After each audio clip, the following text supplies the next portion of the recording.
నమస్తే ఫ్రెండ్స్, చాలా రోజులుగా ఒక యువతని నేను ఇంటర్వ్యూ చేయాలనుకున్నాను. ఎందుకంటే తన కష్టాలన్నీ చూసి నాకు చాలా బాధ అనిపించింది. ఎంతో మంది ఉంటారు సొసైటీలోని, చాలా కష్టాలు పడి ఇలాగా ఏ పని దొరక్క కానీ తప్పకుండా చేయాల్సిన పనే అది. సో తప్పక చేయాల్సి వచ్చి ఆ పరిస్థితుల వల్ల చేయాల్సి వచ్చి ఆ పని చేస్తుంది. నమస్తే అండి. నమస్తే అండి. అసలు ఎక్కడి నుంచి వచ్చారు, ఏంటి పరిస్థితి, ఈ పరిస్థితుల్లో రావడానికి కారణం ఏంటి అసలు మీకు? మేము వైజాగ్ నుంచి వచ్చామండి. సో ఇక్కడికి వచ్చేది జాబ్ పర్పస్ మీద వచ్చాము, హైదరాబాద్ కి. అవును. సో హైదరాబాద్ వచ్చిన జాబ్ పర్పస్ మీద, ఇంటి దగ్గర సిచ్యువేషన్స్ బాగాలేక హైదరాబాద్ జాబ్ పర్పస్ మీద వచ్చాము.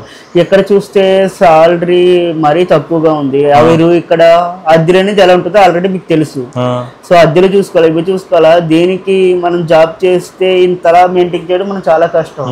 సో ఇంట్లో పరిస్థితులు కూడా ఉంటాయి. ఇంట్లో మమ్మీలు డాడీని చూసుకుంటూ వాళ్ళ కష్టాలను చూసుకుంటూ ఈ రూమ్ రెంట్లు కట్టుకుంటూ ఇక్కడ వీళ్ళు ఇచ్చే సాలరీకి అయితే మనకి సరిపోవు ఖచ్చితంగా. అవునా కదా, మీరు చెప్పండి. సో అందుకని చెప్పేసి ఇలా. సో ఇందులోకి వచ్చిందైతే నేను ఒక ఫ్రెండ్ ద్వారా వచ్చానండి. సో ఫ్రెండ్ కొంచెం మనీ హెల్ప్ చేశారు. మనీ హెల్ప్ చేసిన తర్వాత అబ్బాయేనండి పరిచయం అయ్యారు. దగ్గర వేరే దగ్గర నార్మల్ గా వెళ్ళినప్పుడు క్లబ్ లో పరిచయం అయ్యారు. క్లబ్ లో పరిచయం అయినప్పుడు అబ్బాయి బయటకి తీసుకెళ్లి సో మనీ ఇచ్చాడు. మనీ ఇచ్చిన తర్వాత ఒక 1 వీక్ తర్వాత మళ్ళీ రిటర్న్ మనీ అడిగాడు. సో నా దగ్గర మనీ లేవండి, ఎలా ఇవ్వాలో నాకు తెలియలేదు. ఏంటంటే అప్పుడు ఆ అబ్బాయి చెప్పాడు, సరే మా ఫ్రెండ్ వేరొకరు నిన్ను చూసాడంట మన క్లబ్ లో, ఇష్టపడ్డాడు.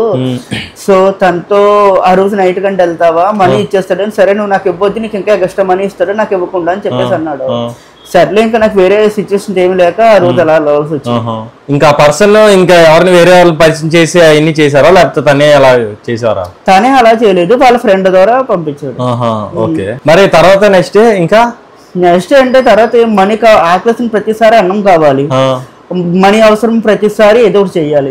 ఏదో ఒకటి చేయాలంటే అట్నే త్వరగా దొరికే జాబ్ ఏమన్నా ఉందా చెప్పండి? అంటే జాబ్ ట్రై చేశారు? అసలు జాబ్ ట్రై చేశాను, జాబ్ ట్రై చేసి మానేసా. ట్రై చేసి జాబ్ చేశారా కొన్ని రోజులు? అవును, ఒక 2-3 మంత్స్ చేసి దాని తర్వాత జాబ్ చేసి ఇవన్నీ చేసే కన్నా కష్టం కదా, జాబ్ చేసి ఏది కూడా వీలవ్వలేదు, చాలా ఇబ్బంది అవుతుంది. అందుకని చెప్పేసి సో ఫ్రెండ్ ఎలాగ సజెస్ట్ చేశారు కదా అని చెప్పేసి. ఇది ఎన్ని సంవత్సరాల నుంచి చేస్తున్నారు మరి? అలాగా నేను ఒక 3 years నుంచి చేస్తున్నానండి. 3 years? 3 years లో అంటే నాకు తెలిసి మామూలుగా అయితే ఎంత చార్జ్ చేస్తారు ఒక నైట్కి వెళ్ళి? నైట్ కంటే పర్ పర్సన్ బట్టి, ఒక్కోసారి పర్సన్ ఇద్దరు ఉండొచ్చు, దాన్ని బట్టేసి. ఇద్దరు కూడా ఉంటారా? ఉంటారండి.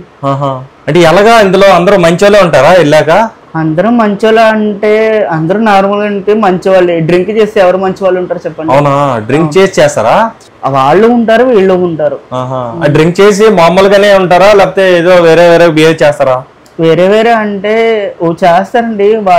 వాళ్ళకి ఎలా మనసులో ఎలా కోరుకుంటే అలా చేస్తారు, అవన్నీ మనం బయట చెప్పలేము కదా. అంటే కొన్నిసార్లు నేను విన్నాను, అది చెప్పచ్చో లేదో, అది వల్గరం ఉంటది, అందుకని అడగలేకపోతున్నాను. అడగని చెప్పండి పర్లా. అదే అది తీసి నోట్లో అంటారంట కదా, నిజం? ఏదో ఇంకా వెళ్ళిన తర్వాత అది వాళ్ళ ఇష్టం కదా.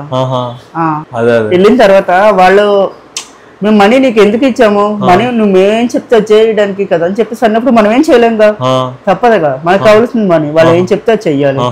సో సపోజ్ మనం బయటకు వెళ్ళింది ఎందుకంటే వాళ్ళు ఏం చెప్తే చేయడానికి. మనము ఒక వస్తువు మార్కెట్ నుంచి తెచ్చుకున్నామంటే అది మనం ఎలా యూజ్ చేస్తున్నామో నాకు చూడరు, మనం మనీ ఇచ్చి తీసుకున్నామా లేదా. ఫర్ సూపర్ మార్కెట్ కి వెళ్ళి ఐటమ్స్ తీసుకున్నా అంతే, అంతేగా. అది విధంగా ఆ టైంకి మనం ఒక అంగడిలో వస్తుందండి, ఆ విధంగా అనుకోవాలి. పర్సన్ ఒక్కొక్కలా ఉంటారు అనమాట. అవును, ఒకరు మంచిగా ఉంటారు, ఒకరు ఇలా ఉంటారు. ఎలా ఉన్నా సరే చేయాలన్నమాట, తప్పదు. ఒకవేళ మీకు ఎప్పుడైనా హెల్త్ బాగోలేదు, ఫీవర్ ఉంది, లేకపోతే అటాక్ ఉంది అంటే ఒక కొద్దిసేపు ఉంటాను తర్వాత వెళ్ళిపోతానంటే వదిలేస్తారా? అలా అంటే మన హెల్త్ వాళ్ళకి ఇంపార్టెంట్ కదండి, వాళ్ళకి కావాల్సింది వాళ్ళకి ఇంపార్టెంట్. మనం హెల్త్ తో వాళ్ళకి పని లేదు. ఎందుకంటే నేను చాలా వరకు చాలా విన్నాను భయంకరమైన నిజాలు, అందుకని చాలా మంది ఇంకా సైకిల్ బిహేవ్ చేస్తారని. అవును చేస్తారు, అది అయితే కన్ఫర్మ్. అవునా, అంటే ఏం చేస్తారు అలాగంటే? చేస్తారంటే వాళ్ళు కొంతమంది ఏంటంటే గిల్లడము, గిచ్చడము, కొంచెం కొరకడము అలాంటివి ఉంటాయి. కొంతమంది సిగరెట్లు కాల్చి అక్కడక్కడ అంటిస్తారు, అది నిజం అబద్ధం నేనైతే నమ్మలేదు, నిజంగా అబద్ధాలు అని చెప్తున్నారు అనుకుంటున్నాను. నాకు అంతవరకు అలాంటి సిచ్యువేషన్ రాలేదండి. ప్రజెంట్ గిల్లడము, కొరకడము, గిచ్చడము ఇటువంటి వరకు వచ్చింది. సిగరెట్ అంటే సిచ్యువేషన్స్ రాలా ఇప్పటి వరకు అయితే. నేను చూసిన 3 years లో అటువంటి సిచ్యువేషన్ ఇప్పటి వరకు ఏం రాలా. అంటే మరి మీరు చాలా ఇప్పుడు అది మధ్యలో వదిలేసి ఇప్పుడు ఎంతమంది పరిచయం అవుతున్నారు, ఎంతమంది చేయడానికి చూస్తున్నారు, వాళ్ళందరినీ పట్టుకొని ఏదో ఒక జాబ్ ఇప్పించండి పలానా చేసుకుంటానని అడగలేదు మీరు ఎవరికైనా? నేను అడిగాను, జాబ్ ఇప్పించాను. సో వాళ్ళందరూ పెద్ద పెద్ద వాళ్ళకి అలా జాబ్ ఒకసారిలే ఇస్తామంటే ఉండే చెప్తారు. ఒక్కసారి జస్ట్ ఏంటంటే మనం వాళ్ళ దగ్గర టైం స్పెండ్ చేసేంత వరకు ఎన్ని కబుర్లోనే చెప్తారు, తీపి కబుర్లు. అవి దాటిన తర్వాత వాళ్ళెవరో మనం ఎవరో. అంటే ఇప్పుడు పెర్ నైట్ 10,000 15,000 20,000 ఇచ్చి వచ్చే వాళ్ళు అంటే పెద్ద పెద్ద వాళ్ళే ఉంటారు. వాళ్ళకి ఒక నెలకు 15,000 20,000 రూపాయలు ఇప్పించే జాబ్, శాలరీ వచ్చి జాబ్ ఇప్పించడం ఒక ఎంట్రుకు చెప్తారు. వాళ్ళు ఏమనుకుంటారంటే సో ఈ పర్సన్ నాతో స్పెండ్ చేసింది కదా, రేపు పొద్దున మా ఆఫీస్ లో వర్క్ చేస్తే నాతో ఇలా బిహేవ్ చేస్తారేమో అని చెప్పేసి అనుకుంటారా? అవును. అంటే వాళ్ళ గురించి అందరికి స్పెడ్ చేస్తారేమో అని బ్యాడ్ అవుతారని అవునవును దగ్గరికి అంటే రానివ్వరు అనమాట. అది జస్ట్ ఏంటంటే వాళ్ళు వాడుకునే బ్రష్ లాంటి వాళ్ళ అవసరం ఉందని చెప్పి వాడుకుంటారు. అదే. మీరు యాక్టింగ్ కూడా ఇంట్రెస్ట్ ఉందని ఏదో చెప్పారు నాకు అది కూడా యాక్టింగ్ ఇంట్రెస్ట్ ఉంది. మరి ఏం ట్రై చేయలేదా? బట్ ట్రై చేయడానికి ట్రై చేస్తుండే ఛాన్స్, బట్ ట్రై చేశాను. అంత అలా ఇండస్ట్రీ అంటే తెలుసు కదా, అది అవకాశం ఇచ్చేంత వరకు మనం వెయిట్ చేయాలి. ఇలా మరి వాడుకొని కూడా అవకాశం ఇవ్వకుండా పక్కన పెట్టి అలా ఏమైనా జరగలేదా? అవును, జరుగుతాయి. సో వాడుకొని అవకాశం అంటే మనం ఒకరి నమ్మి వచ్చినప్పుడు అవకాశం ఇస్తారు అనుకుంటారు. వాళ్ళు ఏంటంటే తీసుకెళ్లి ఇస్తాము అంటారు. సో వాళ్ళు ఇచ్చేంత వరకు మనం వెయిట్ చేయాలి. వాళ్ళు ఈ టైం కదమ్మా, ఒక ప్రొడ్యూసర్ లేరు, ఒక డైరెక్టర్ లేరు, లేకపోతే ఒక అంటారు కదా, ఇటువంటి వాళ్ళు ఎవరు లేరు అని చెప్పేసి వాళ్ళు చెప్పి కారణాలు వింటూ ఉండాలి. వాళ్ళు ఎప్పుడు ఓకే అంటే అప్పుడు వెళ్ళాలి. అంటే ఈ లోపు వాడుకుంటారా మిమ్మల్ని ఆడపిల్లల్ని? తప్పదు. అవునా? అప్పుడు వరకు ఏంటంటే సరే వస్తాను, ఈ రోజు మీ దగ్గర ఉంటాను, మీతో స్పెండ్ చేస్తాను అంటే తప్పదు కదా. ఇప్పటికి ఎంతమంది అలాగే ప్రొడ్యూసర్లా డైరెక్టర్లా? ఒక 2 డైరెక్టర్లు అండి. ప్రొడ్యూసర్ వరకు ఇప్పటి వరకు ఏం రాలా. 2 డైరెక్టర్స్. డైరెక్టర్స్ ఉంటారు, అసిస్టెంట్ డైరెక్టర్స్ ఉంటారు. అలా అసిస్టెంట్ డైరెక్టర్ కూడా వాడతారా? అవకాశం ఇప్పిస్తాను అది ఇది అని చెప్పేసి ఈ దీంట్లో కాకపోతే వేరొక దాంట్లో ఇప్పిస్తా అని. వాళ్ళు ఇప్పించలేకపోయినా మనం గట్టిగా అడగడానికి లేదనమాట. లేదు, ఎందుకంటే వాళ్ళు ఇస్తారని ఆస్తో మనం వెళ్ళాము. అదే నేను ఇలాంటి పరిస్థితులు, ఇలాంటివి బయట చేసే వాళ్ళు పరిస్థితుల్లో చాలా మంది చూస్తాను రోడ్ల మీద అక్కడెక్కడ. పాపం కొన్నిసార్లు చాలా తక్కువ బేరాలు ఆడుతుంటారు. చాలా మంది వెళ్ళి చాలా రకాలుగా వాళ్ళు ఎక్కడికో ప్లేస్ తీసుకెళ్తారు. ఒకరు అనేది 3 ఉంటారు, 3 అనేది 5 ఉంటారు. 5లో ఒకరు ఒక్కొక్కలా ఉంటారు. చాలా డేంజర్గా ఉంటారు పరిస్థితులు. సో ఇవన్నీ నాకు బాధ అనిపించి ఇంటర్వ్యూ చేసి అసలు 10 మందికి తెలియాలని చేశాను. ఎందుకంటే ఇలాంటి వాళ్ళు కష్టాలు చూసినప్పుడు ఒక యువతి, ఒక ఆడపిల్ల, ఒక ఆడ స్త్రీ ఇన్ని విధాలుగా దాచుకుని ఎంతో జాగ్రత్తగా ఉండే ఒక దీన్ని అలాంటిది డబ్బుల గురించి బయటకు వచ్చి చేస్తున్నారంటే చిన్న విషయం కాదు. ఎందుకంటే చాలా కష్టాలు, అన్ని కష్టాలు ఉంటే కానీ చేయరు. మామూలుగా అయితే ఏదో పని చేసుకోవడానికి చూస్తారు, కానీ అన్నీ వదులుకొని చేయాలనుకుంటున్నారు అంటే అన్ని కష్టాలు ఉండబట్టి చేస్తారు. అందరూ ఒకటి గుర్తుపెట్టుకోవాలి ఇది. ఎందుకంటే అలా బయటకు వచ్చి ఇలా చేస్తున్నారంటే ఫస్ట్ ఆఫ్ ఆల్ తప్పుగా చూస్తారు. వాళ్ళు తప్పుగా చూడకండి. వాళ్ళ పరిస్థితులు బట్టి అసలు ఇంకే ఆప్షన్ లేదు, తిండి కూడా దొరకటం లేదు, చచ్చిపోయే పరిస్థితుల్లో చేస్తుంటారు. సో అలాంటి పరిస్థితుల్లోనే మీరు వచ్చారనమాట. మరి పేరెంట్స్ కి తెలుసు మీరు ఎక్కడ ఉంచి అలా చేస్తున్నారు? పేరెంట్స్ కి నేను జాబ్ చేస్తున్నాను, వాళ్ళకి సంపాదించి పంపించేంత వరకు వాళ్ళకి తెలుసు. ఇక్కడ మనం ఏం చేస్తున్నాం వాళ్ళకి తెలిస్తే బాగుంటుందా చెప్పండి? అదేలేండి. ప్రతి సిచ్యువేషన్స్ బట్టి సొల్యూషన్ ఉంటుంది, కానీ కొంతమంది సిచ్యువేషన్ బట్టి సొల్యూషన్ ఉండదు. అది మనం ఇక్కడ ఏం చేస్తున్నాం అనేది కాదు, అక్కడ వాళ్ళకి మనీ పంపించామా, వాళ్ళు 2 పూటలు తింటున్నారా అనేది మా హ్యాపీ అంతే. ఇక్కడ మన కష్టాలు వాళ్ళకి తెలియకూడదు. వాళ్ళు బాగుండాలి, మన పరిస్థితి ఎలాగైనా ఉన్నాయి అన్నట్టు ఆలోచించారు. జాబ్ చేసి అక్కడ పంపించాలంటే వాళ్ళని పస్తులు పెడితే మనం పస్తులు ఉంటాం, చాలా ఇబ్బంది అవుతుంది. ఎలాగైనా సరే వాళ్ళు బాగా చూసుకోవాలి పేరెంట్స్. మీకు సిస్టర్స్ బ్రదర్స్ సిబ్లింగ్స్ ఎవరు లేరా? ఎవరు లేరు. మీరు ఒక్కలే అనమాట. పేరెంట్స్ 2 ఉంటారా? మరి మామూలుగా ఇంట్లో నుంచి ఏం చెప్పి బయటకు వచ్చారండి మీరు? ఇంట్లో అంటే స్టడీ చేశాను, జాబ్ ప్రకారం నేను వచ్చాను. జాబ్ ప్రకారం వచ్చి జాబ్ చేస్తున్నాను, వెళ్ళారు. సో పర్సన్ జాబ్ లేదని ఇంటికి వెళ్ళినా అదే సిచ్యువేషన్, వాళ్ళకి నాకు కూడా ఒకే పరిస్థితి. అందుకే ఇక్కడికి వచ్చేసి జాబ్ ఎలాగ 3 years కష్టపడ్డాను. 3 years ఏంటంటే ఆల్రెడీ 1 year చాలా ఇబ్బంది పడ్డాను. అప్పుడు కష్టాలు పడ్డ తర్వాత అర్థమైంది, సరే ఎవరే అవకాశం ఇస్తే అవకాశంకి వెళ్ళాలి, తప్పదు చెప్పేసి. వాళ్ళు 4 రోజులు ఫుడ్ హ్యాపీగా తింటున్నారంటే నేను చెప్పిన వాళ్ళు తిన్నారు కదా ఫుడ్. సో అందుకోసము అలా. ఇప్పుడు నార్మల్ గా మరి మీకు ఏదైనా జాబ్ గానీ దొరికితే చేసుకోవడానికి ఇంట్రెస్టెడ్ అనమాట మీరు అయితే? దొరికితే ఓకే, బట్ దాని తగ్గ శాలరీ దొరికితే ఖచ్చితంగా చేస్తామండి. అంటే శాలరీ అంటే 50,000 కావాలా?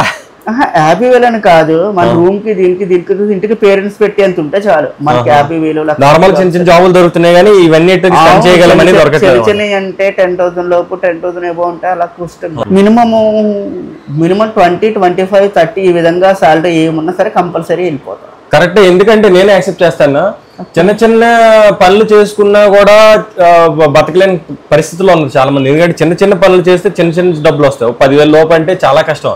ఈ రోజుల్లో ఇలాంటి పెద్ద పెద్ద నగరాల్లో బతకాలంటే మినిమం 35,000 ఉండాలి. 30,000 ఈజీగా ఉండాలి. ఎందుకంటే ఇంటి రెంట్ ఒక చిన్న రూమ్ తీసుకున్న 10,000 పోతుంది. ఇంకా మీరు ఖర్చులు, ఫుడ్, అవి గ్రాసరీస్ అన్ని బీభత్సంగా రేట్లు పెరిగిపోయి బతకడం చాలా కష్టంగా ఉంది. కొంతమంది బతకలేక చచ్చిపోతున్నారు సూసైడ్లో చేసుకొని.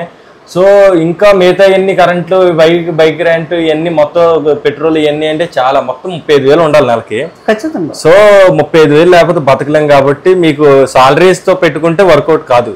ఖచ్చితంగా. సో ఈ పనిలో ఉండిపోయారు అనమాట అలాగా. సో ఖచ్చితంగా ఏమైనా మంచి సాలరీ గల జాబ్ ఏమైనా వస్తే ఖచ్చితంగా వెళ్ళిపోతాం. అదే మీకు బలవంతంగా చెయ్యాలని కాదు, పరిస్థితులు బాగాలేక చేస్తున్నారు అంతే. ఇది అయితే అందరూ గుర్తుపెట్టుకోవాల్సిన విషయం, మనం తప్పుగా చూడడానికి లేదు. ఎందుకంటే చాలా మంది ఉంటారు అవసరాల కంటే ఎక్కువ డబ్బులు కావాలి, జలసాలకు అలవాటు పడతారు. వాళ్ళకి జలసాలకు అలవాటు పడి చేస్తుంటారు. బట్ ఏంటంటే యువత ఏంటంటే కాంట్రబట్ సిచ్యువేషన్, పరిస్థితి ఇది అన్నట్టు ఆ పరిస్థితిలోనే చేయాల్సి వచ్చింది. సో అది లేకపోతే చేయదు యాక్చువల్లీ. సో ఇంకా దారుణమైన సిచ్యువేషన్ చూసి విన్నాను నేను చాలా మంది దగ్గర. ఇలాగ వచ్చే వాళ్ళని చాలా చీప్గా చూస్తారు అది ఇది అనేసి. మరి మీకు ఇప్పుడు పెళ్ళి అవ్వలేదా? ఇంకా పెళ్లి కాలేదు.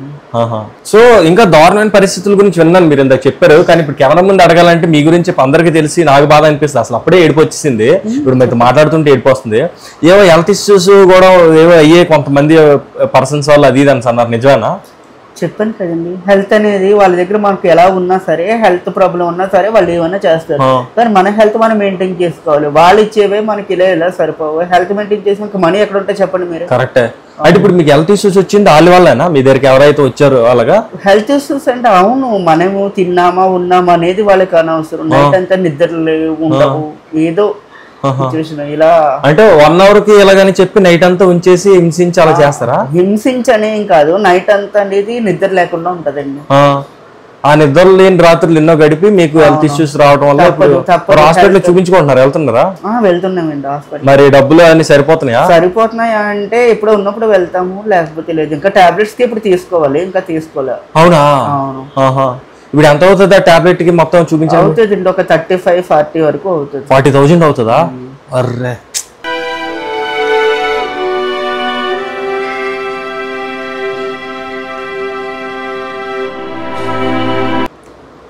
మరి అప్పటి వరకు చూపించుకోరా, అలాగే ఉండిపోతారా? తప్పదు, ఇచ్చినప్పుడల్లా కొన్ని టాబ్లెట్స్ ఇస్తాం. మొత్తంగా 40,000 టాబ్లెట్స్ 40,000 పెట్టేసి మందులు కొనాలి అంటే ఒకసారి మీరు ఆలోచించండి. అంటే మీకు వచ్చే తక్కువ 5,000, 6,000, 7,000 వల్ల మీకు ఇప్పుడు 40,000 పెట్టుకోవాలన్నమాట హాస్పిటల్. బా, ఎవరికి రాకూడదు ఈ కష్టం. చాలా బాధగా ఉంది, ఏడుపు వస్తుంది నాకు సీరియస్లీ.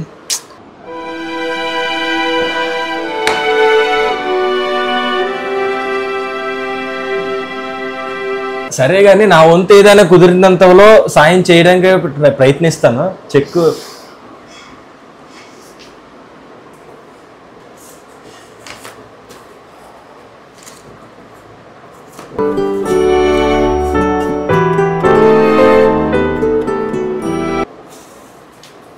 ఎక్కువగా అంటే నేను సాయం చేయలేను, ఎందుకంటే నేను ఈ ఛానల్లో పని చేసుకుంటున్నాను. ఎందుకంటే నా ఓన్గా మ్యాక్సిమం ట్రై చేసి ఇవ్వడానికి ట్రై చేస్తున్నాను. ఇంకా మన ఛానల్లో సీఈఓకి, ఆపరేటర్కి అందరికీ చెప్పి నా వంతు సాయం ఇంకెవరికైనా చెప్పి చేయగలడానికి ట్రై చేస్తాను. అంతకైతే ఈ 50,000 చెక్ అయితే ఇవ్వగలుగుతున్నాను, జాగ్రత్త ఉంచుకోండి. ఎందుకంటే ఇంతకంటే నాకు ఇది చాలా ఎక్కువ అమౌంట్, మీకు తక్కువే. ఇది 50,000 అంటే ఏం కాదు ఈ రోజుల్లో, రెంట్ ఖర్చు అయిపోద్ది. కానీ నాకైతే 50,000 అని చాలా ఎక్కువ. నా పర్సనల్ జీతంలో నాకు కూడా అంత జీతం ఉండదు. అయినా సరే బాధ అనిపించి ఒక ఆడపిల్ల ఇలా బాధపడుతుంటే తట్టుకోలేక నేను చేస్తున్నాను. ఎందుకంటే ఎవరు బాధపడినా నేను తట్టుకోలేను అనమాట.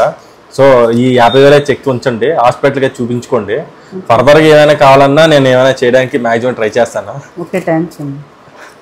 థ్యాంక్స్ చెప్పొద్దులేండి, పర్లేదు. ఎందుకంటే నీకుండే కష్టాలకి నాకే బాధ అనిపించి.